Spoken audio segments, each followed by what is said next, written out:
Class 10 Chapter 1 Exercise 1.1 So আজি আমি শিকিম ইউক্লিডৰ কলন বিধি ব্যৱহাৰ কৰি গসাউ উলিওৱা ইউক্লিডৰ কলন বিধি ব্যৱহাৰ কৰি আমি কি উলাব লাগে গসাউ উলিয়াব লাগে so আজি প্ৰথম কোৱেশ্চনটো হল 1 ৰ 1 135 আৰু 225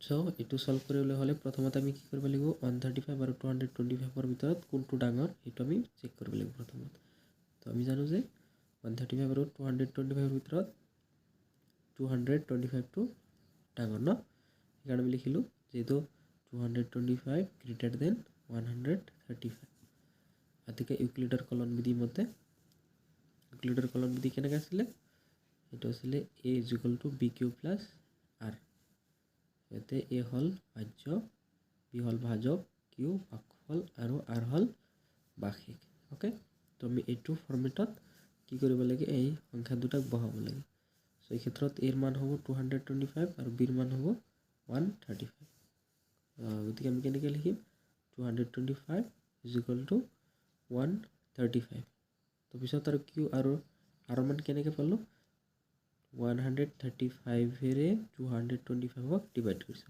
সাইডত চোৱা 135 ৰে 225 ক ডিভাইড কৰিলে কেইবাৰ যাব একবাৰ যাব সো একবাৰ কৰিলে 135 * 1 135 হ'ব হয় না তো মাইনাস কৰিলে কিমান দিব 5 ৰ পৰা 5 গলে 0 ইয়াৰ পৰা ধাৰ কৰিলে হ'ব 12 12 ৰ পৰা 3 গলে থাকিব 9 সো এই ক্ষেত্ৰত r ৰ মানটো হল 1 q ৰ মানটো হল 1 আৰু r ৰ মানটো হল 90 তো কাৰণ আমি কি পাইছো 1 + 90 পাইছো সো যেতিয়ালৈকে r ৰ মানটো 0 নহয় তেতিয়ালৈকে আমি এইটো স্টেপ মানে ৰিপিট কৰিব লাগিব বুজি পালা তো এই ক্ষেত্ৰত নতুনকৈ আমি কি কৰিছো 135 টা আগত লৈ আইছো ইকুৱেল দেন 90 টো এতে দিছো ঠিক আছে এতে নতুনকৈ এৰ মান হল 135 আৰু b ৰ মান হল 90 তোমাক q আৰু r লাগে তুমি এটো দুটা কেনেকৈ পালো আগৰ নিচিনা 90 ৰে 135 ক ডিভাইড কৰিছো এটো সাইডত ডিভাইড কৰিছো সো 90 ৰে 135 ক ডিভাইড কৰিলে কেইবাৰ যাব একবাৰ তো 19 টো 1 কৰিলে 90 থাকিব ন গতিকে মাইনাস কৰাৰ পাছত কি থাকিব 5 ৰ পৰা 0 গলে 5 13 ৰ পৰা 9 গলে 4 তো q ৰ মান হল 1 আৰু r ৰ মান হল 45 সেইকাৰণে q ৰ মান 1 আৰু r ৰ মান 45 বহাইছো বুজি পালা কিন্তু এতিয়ালৈকে 0 হোৱা নাই গতিকে আমি এইটো স্টেপ আকৌ ৰিপিট কৰিব লাগিব সেইকাৰণে 90 টো আগত লৈ আইছো আৰু 45 টো এতে দিছো বুজি পালা তো নতুনকৈ কি হল এর মান 90 b ৰ মান 45 তো q আৰু r লাগে তো এটো কেনেকৈ পাইছো এটো আমি পাইছো 45 ৰে 90 ক ডিভাইড কৰিছো এটো চাও 45 ৰে 90 ক ডিভাইড কৰিছো 45 90 ত কেইবাৰ যাব দুইবাৰ 45 টো যা 90 তে 90 ৰ পৰা 90 গলে কিমান 0 সো q ৰ মান হল 2 আৰু r ৰ মান হল 0 সেইকাৰণে q ৰ মান 2 পাইছো আৰু r ৰ মান 0 পাইছো বুজি পালা সো এই ক্ষেত্ৰত কি হল 0 হৈ গল তো যোনটো লাইনত r ৰ মান 0 হ'ব হেতু লাইনৰ পৰা b ৰ মানটোক আমি কি বুলি কও গসাউ বুলি কও গতিকে গসাউ = কিমান হল 45 ওকে ক্লিয়াৰ বুজি পালা থ্যাংক ইউ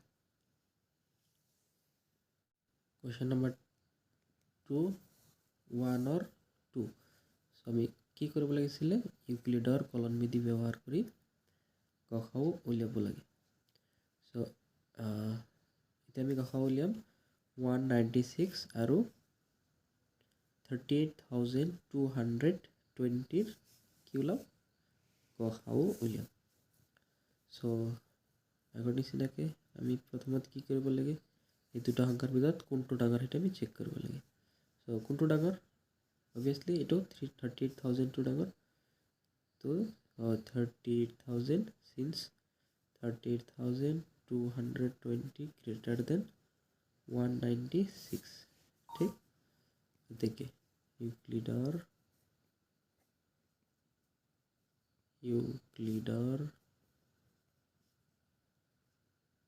কলন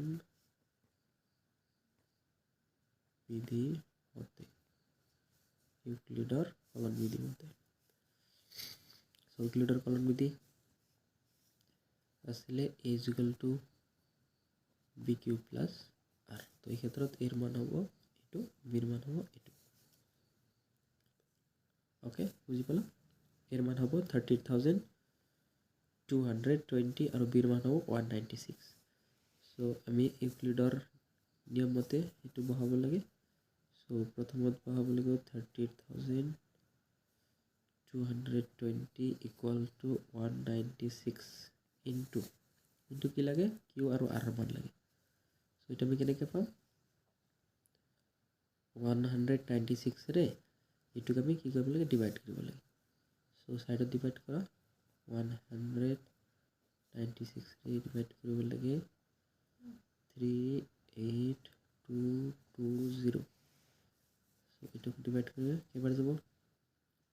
প্ৰথমত 196 382ৰ মাজত কেইবাৰ যাব? অবভিয়াছলি এইটো একবাৰ যাব, দুইবাৰ দিলে নিয়াৰেষ্ট 400 আহি যাব। গতিকে এইটো একবাৰ যাব, একবাৰ গ'লে কিমান হ'ব? 196 মাইনাছ কৰা, ইয়াৰ পৰা ধাৰ কৰিলে হ'ব 12, 12ৰ পৰা 6 গ'লে থাকে কিমান? 6, এতিয়া থাকিলে কিমান? 7, আকৌ ধাৰ কৰিলে ইয়াৰ পৰা 17, 17ৰ পৰা 9 গ'লে থাকে 8, ইয়াত থাকিলে 2, 2ৰ পৰা 1 গ'লে 1, তাৰপিছত 2 এটা লৈ আহা তলত, তেতিয়া কিমান হ'ল? 1862। 196 এইটোত কেইবাৰ যাব? 196 যদি তুমি ধৰা কেইবাৰ দিবা, 9 বাৰ দি চোৱা, 9 বাৰ দিলে কিমান হ'ব?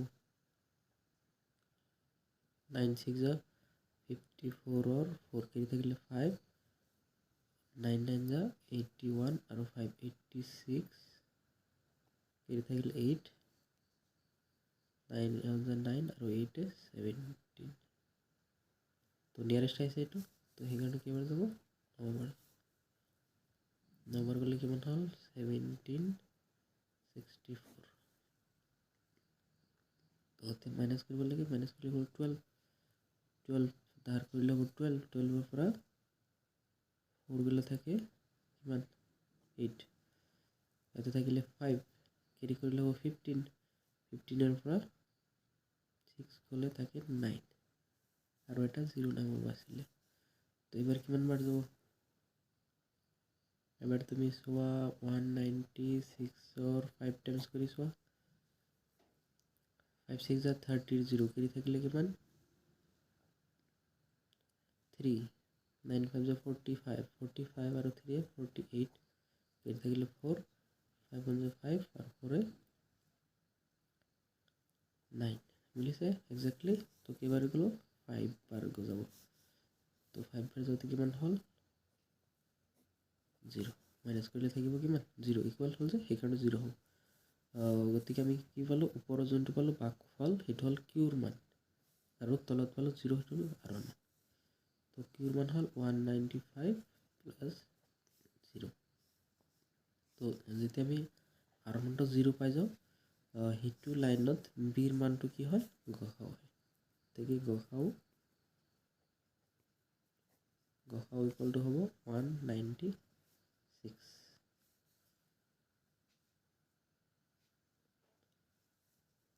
বুজি পালা?